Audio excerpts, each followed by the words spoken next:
गुजरात के किसी विधायक ने किया था, आज उसमें हियरिंग के बाद जजमेंट आई है और जजमेंट में जो जानकारी हमको मिली है कि राहुल गांधी जी को 2 साल की सजा उसमें सुनाई गई है मानहानि के मामले में। अब इसमें मुझे लगता है कि इसमें कौन सी ऐसी बात है जिसको छुपाया जा सकता है, जिसको झुठलाया जा सकता है। निर्णय कोर्ट ने दिया है, कोर्ट के प्रति सम्मान का भाव उनका भी होना चाहिए। हमें ये भी जानकारी मिली कि उसके बाद उनको जमानत भी मिल गई, लेकिन ये परिस्थिति तो निर्मित हुई है। इसलिए आज विधानसभा के अंदर हमारे पूर्व में अध्यक्ष रहे श्री विपिन परमार जी ने अपने बजट पर चर्चा पर ये रेफरेंस वहां पर जो दिया और जिसके लिए मुख्यमंत्री और कांग्रेस पार्टी की ओर से कुछ और लोगों ने भी इस बात के लिए आग्रह किया, आपत्ति जाहिर की। और मुझे इस बात पर हैरानी है कि वो टिप्पणी विधानसभा की कार्यवाही से निकालने की बात हुई है। स्पीकर साहब ने, मुझे मालूम नहीं क्योंकि शोर था पूरा, हम नहीं सुन पाए उन्होंने एक्सपंज किया है कि नहीं किया है, ये हम जानकारी हासिल करेंगे अभी।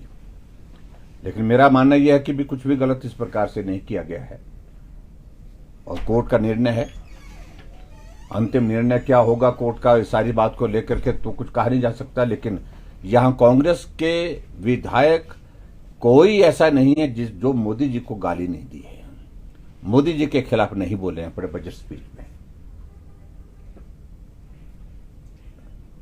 तो लागू होती है बात तो सब पर होनी चाहिए। और खासतौर से हम यही कहना चाह रहे हैं कि यह हकीकत है कि एक नहीं कई मामलों में जमानत पर चल रहा है वो परिवार।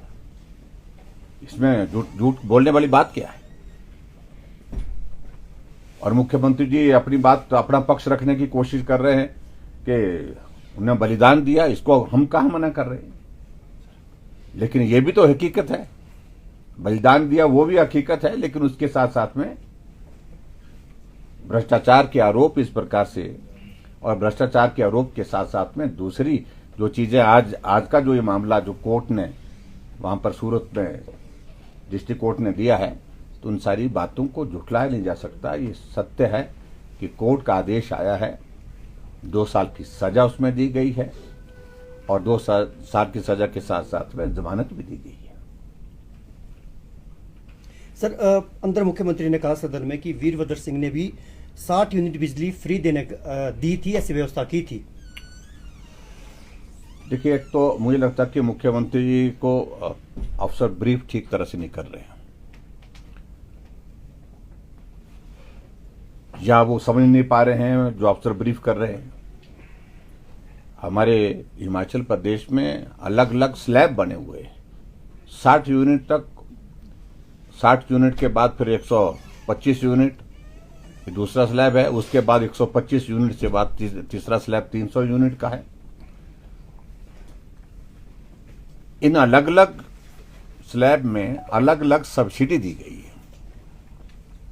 60 यूनिट पर सब्सिडी है, उसके बाद 60 यूनिट के बाद 125 यूनिट पर दूसरे स्लैब में उसमें अलग तरह की सब्सिडी है, वो पहले से चल रही है।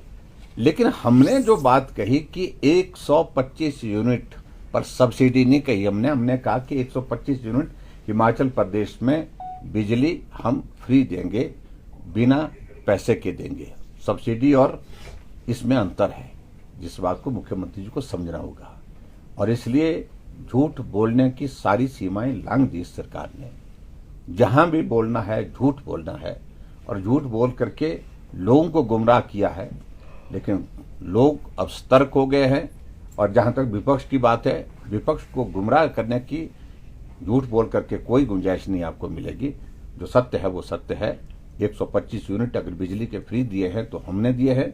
इससे पहले बिजली फ्री देने का प्रावधान किसी भी योजना के अंतर्गत हिमाचल प्रदेश में नहीं था। सब्सिडी थी लेकिन फ्री बिजली देने का प्रावधान नहीं था। सर, गारंटी को लेकर सरकार कह रही कि 4 साल में पूरी करेंगे गारंटी, जबकि पहले कहा गया था कि सरकार बनने पे तुरंत 4 साल तक रहेंगे तो, अगर रहे नहीं तो हालात तो ऐसे लग रहे हैं कि रहेंगे नहीं।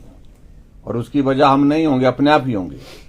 जिस प्रकार से अव्यवस्था के एक दौर जो सारी तरफ चारों तरफ पड़ा हुआ है, उसको आप खुद अंदाजा लगा सकते हैं किस प्रकार की एक परिस्थिति है। और ये जो गारंटी दी है उनने, और मैं इस बात को समझ सकता हूँ, मुख्यमंत्री को विवश होकर के, मजबूर होकर के कहना पड़ रहा है कि हम पूरा करेंगे, लेकिन दावे के साथ मैं कह सकता हूं कई जन्म लगेंगे, पूरी नहीं होगी। सर, एयरपोर्ट का मसला भी उठा था और मुख्यमंत्री ये कह रहे हैं कि धन आप लाएं, अड्डा हम बनाएंगे। आपने कैसे संतुलन कायम किया जा सकता ताकि विस्थापित भी ना हो और हवाई अड्डे का भी निर्माण हो? देखिए, हमने बहुत व्यवहारिक सी बात कही है। एक तो सबसे बड़ी बात है कि उसमें भी झूठ बोलने की कोशिश की, आपने कुछ किया ही नहीं ऐसा। अरे SIA की स्टेज तक पहुंचने के लिए जो पहले की स्टेजेस कितनी होती है, वो सारी स्टेजेस हमने क्लियर की है।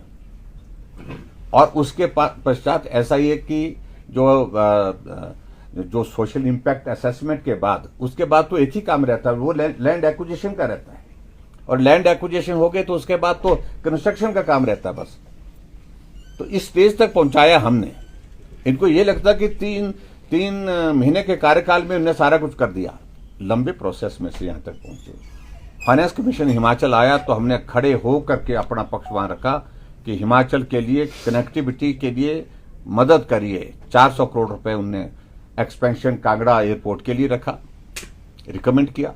और 1000 करोड़ रुपए, 1000 करोड़ रुपए मंडी ग्रीनफील्ड एयरपोर्ट के लिए उन्होंने रिकमेंड किया। उन्होंने खुद महसूस किया कि हिमाचल प्रदेश में अगर कनेक्टिविटी इंप्रूव हो जाती है तो आना जाना भी लोगों का सरल होगा, और उसके साथ साथ में हिमाचल प्रदेश में टूरिज्म को एक बहुत बड़ा बूस्ट मिलेगा। तो ऐसे में ये सारी चीजें अगर यहां तक पहुंचाई है, किसी ने प्रयत्न तो किया ही होगा। हमने जो उनसे आज बात कही, हमने एक ही बात कही, एयरपोर्ट हिमाचल की भी आवश्यकता है और ये देश की सुरक्षा के लिए देश की भी आवश्यकता है। लेकिन एयरपोर्ट में अगर कोई गुंजाइश टेक्निकली अगर फिजिबल हो पाता है एक्सपेंशन के लिए, जहां विस्थापन कम हो, उसको वर्कआउट किया जाए। सर, ये हमने कोर्ट ऑफ कहा ऑर्डर के तहत एक और कर्मचारी यही हमने बात की। हमने मंडी एयरपोर्ट में इस बात को देखा है। तो पहले उसकी जो उसकी सारी जो DPR बन रही थी, तो उसमें बहुत सारे लोग उसमें इसमें लैंड एक्विजिशन की इसमें प्रोसेस में इन्वॉल्व हो रहे थे और बहुत ज्यादा लोगों का उसमें विस्थापन हो रहा था। लेकिन उसके बाद जब थोड़ा सा उसको चेंज किया तो बहुत बड़ा नंबर उसमें कम हुआ है। सर, वाटर सेस को लेकर के जो है विवाद छिड़ गया है, हालांकि अभी तो शुरू भी नहीं हुआ है लगना, और पंजाब और हरियाणा की जो सरकारें हैं वो इसका विरोध कर रही है। इसको किस तरीके से देखते हैं? मुझे लगता है कि पंजाब और हरियाणा इस वाटर सेस की स्पिरिट को, जो एक्ट यहाँ पर विधानसभा में लाया गया, उसको अभी ठीक प्रकार से नहीं समझ पाए होंगे। और इसलिए आज मुख्यमंत्री जी ने अपना स्टेटमेंट दिया है। और खासतौर से पंजाब हरियाणा को जो पानी हिमाचल प्रदेश में जाता है नहर के माध्यम से और दूसरे माध्यम से, उस पर सेस का कोई प्रश्न ही नहीं है। इसका समर्थन करते हैं सर? वाटर सेस सही हमने कहा है वाटर सेस से स्टेट को इनकम होगी, इसलिए हमने विधानसभा के अंदर कहा है, हम इसका विरोध नहीं कर रहे। लेकिन व्यवहारिक कैसे होगा? उत्तराखंड में कब से है, लेकिन अभी तक वो लागू नहीं हो पाया। जम्मू कश्मीर में कब से है, लेकिन उसके बावजूद भी वो व्यवहारिक रूप से लागू नहीं हो पाया। आप क्या मैकेनिज्म इसके लिए करेंगे? ये सारे प्रश्न हैं। इन प्रश्नों का जवाब देना सरल नहीं। और दूसरा, इसका इम्पैक्ट भी है। जहां इनकम जनरेट करने के लिए एक पॉजिटिव एंगल है इसमें, दूसरा एंगल ये भी है कि हिमाचल प्रदेश में जो पावर सेक्टर में जो हमारे मिनी हाइडल प्रोजेक्ट लगने हैं, उसकी संभावना समाप्त हो जाएगी। कोई हिमाचल प्रदेश में प्रोजेक्ट लगाने के लिए आएगा ही नहीं। सर,